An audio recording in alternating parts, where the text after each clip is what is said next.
Welcome back to the Voice of the Agent podcast. I'm Toby Martin. Well, it's a blustery December day. I keep getting all sorts blown past my window. Leaves, branches, small children. Definitely a day for putting on your favourite Christmas movie, which, come to think of it, is a whole different topic that we need to run a survey on, really. I'm squarely in the It's a Wonderful Life camp, but I've also got a real soft spot for the Hudsucker Proxy. Do you know that one? Early Coen Brothers film. Technically, it might be a New Year's movie. What about Die Hard then? What are we saying? Christmas movie or not? Personally, I'm not convinced that you can just set a film in December and call it a Christmas movie. But look at me, a minute in and getting sidetracked already. So thank you for tuning into the Voice of the Agent podcast. Today, we're doing something a little bit different. If you've been here before, you might know the usual routine.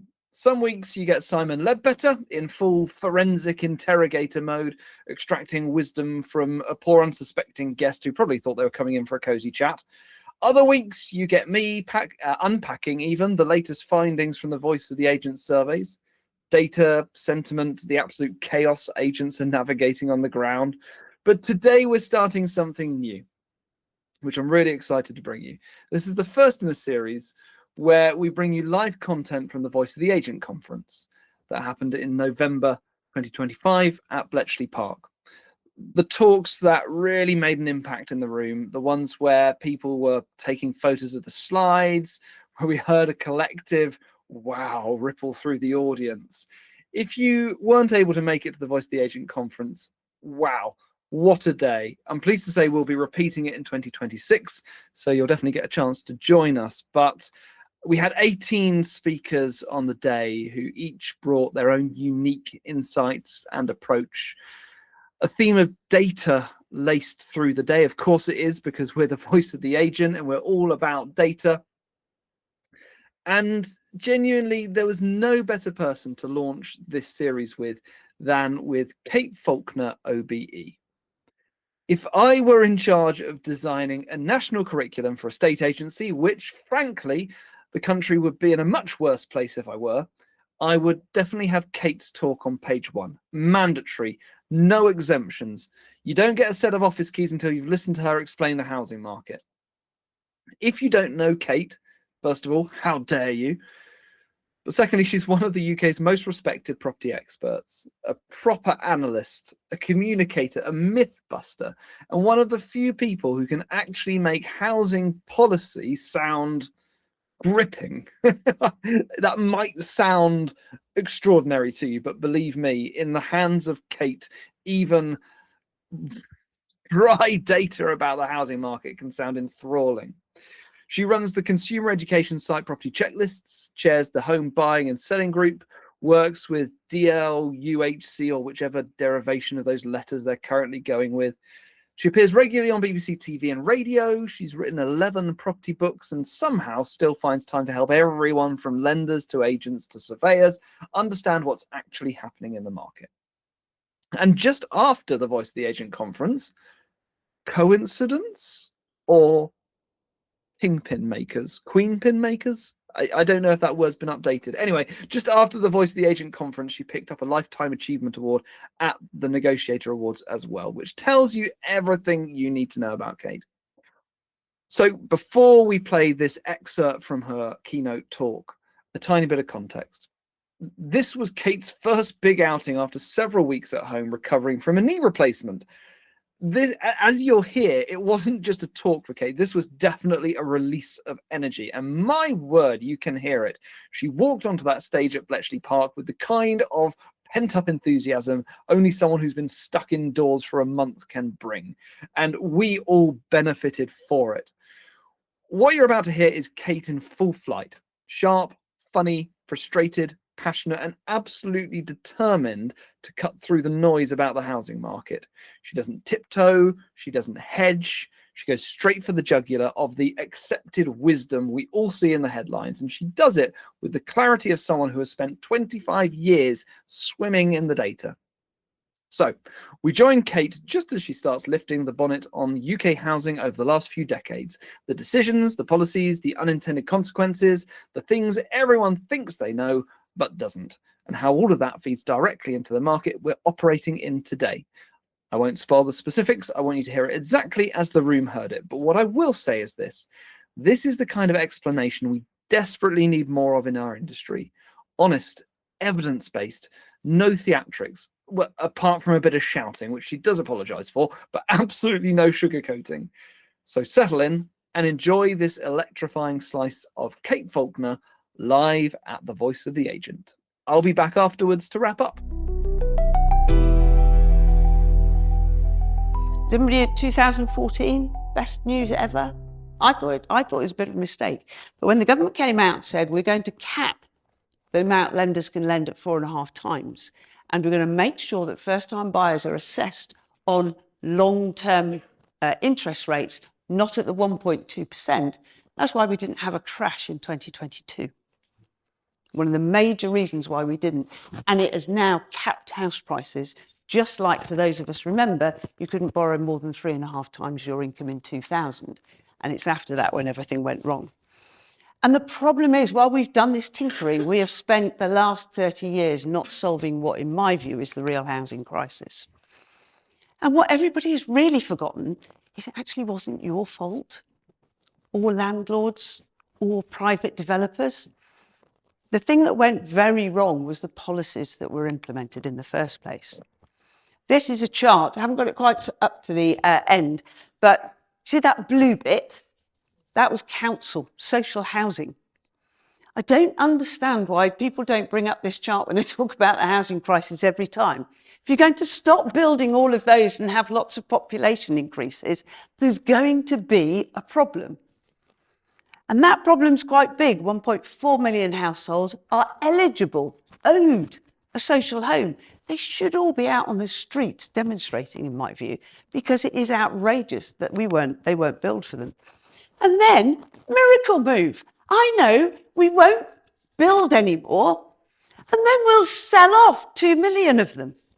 Probably don't need it. Sorry if I'm shouting. You probably don't need me to have anything. I do apologise if you've got headphones on at home. And then when we sold these homes, we were supposed to take that money and we were supposed to build back the social homes. We only built 2 out of 10. And then actually some of those figures are 1 out of 10. This is, I think, one of the most important charts that people don't get. So let's start with those social homes, which is the grey line. 30% of the homes were social homes. Now you can see it going down. Don't worry about the private rented sector. Have a little look at the top line. Guess what? If you sell off 2 million social homes, you will artificially probably increase the amount of people that own homes for a little while, won't you?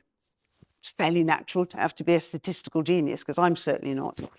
So it's not a surprise, actually, that it's fallen since then.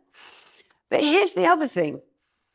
We keep blaming the loss of people not buying homes and people in social homes, etc., because they're renting in the private sector, on private landlords. But actually, when you look at this chart, the private sector really took off just before and just after the recession, just during the recession, because nobody else could afford to buy. So people started, that's what really kick-started it. Buy-to-let had been going since 1997. So I have a real question mark over what actually happened. And really what we've done is we've taken 1 million people or 1 million households out of the social sector and put them in a private rented sector that they should never have been in the first place. That wasn't landlords' fault, and it certainly wasn't agents' fault. We then all collaborated together from the 90s to vastly increase the price of properties. And that was firstly done by the government, because not only did they get rid of council houses and stop building them, they also thought, ooh, the private rented sector needs to increase. Let's introduce ASTs. And off the back of ASTs, not evil landlords and agents, just as a reminder, lenders said, well, we don't mind lending on them, but we need to get people out just in case we need to repossess the property. So they went, oh, let's have a Section 21. Anybody remember those Section 21s? I think you might have a few. And then that enabled buy-to-let mortgages, which did bring more money into property at a time when financial assets, everything were crashing around us. Then the lenders thought, oh, well, we do want to sell more properties, so we'll take off that 3.5 times income. You can have affordability, which means if I haven't got kids and somebody else has, I can borrow 4 or 5 times my income. So we put more money into property. And then one thing everybody's forgot is we started inheriting homes more in 2000 than I think at any other time. Very simple reason. 1975 was the first year when more people owned homes than rented.